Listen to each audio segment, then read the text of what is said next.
এয়া চেপাত লগা মাছ হয় দেই।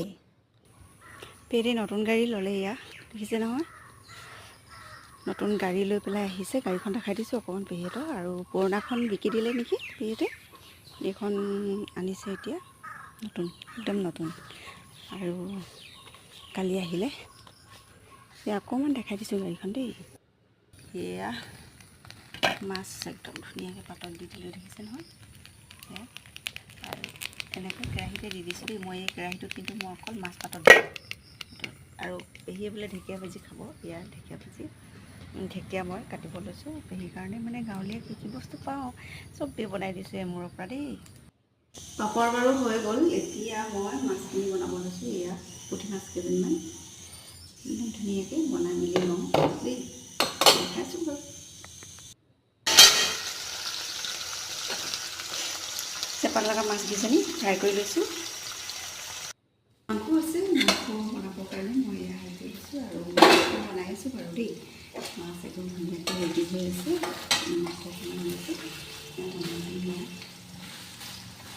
লোকেল মাংস আনিছে যিহেতু। আৰু আৰামছে ঢেকীয়া ভাজি বনাব লাগিব। ঢেকীয়া কাটিবলৈ আছেই, কি ক'ম আৰু। এয়া মই ঢেকীয়া কাটিবলৈ লৈছোঁ দেই। ঢেকীয়া কাটি মেলি লওঁ। আৰু খৰাহী এটা লৈ লৈছোঁ, কাঁহীখন যিহেতু নলওঁ বাৰু।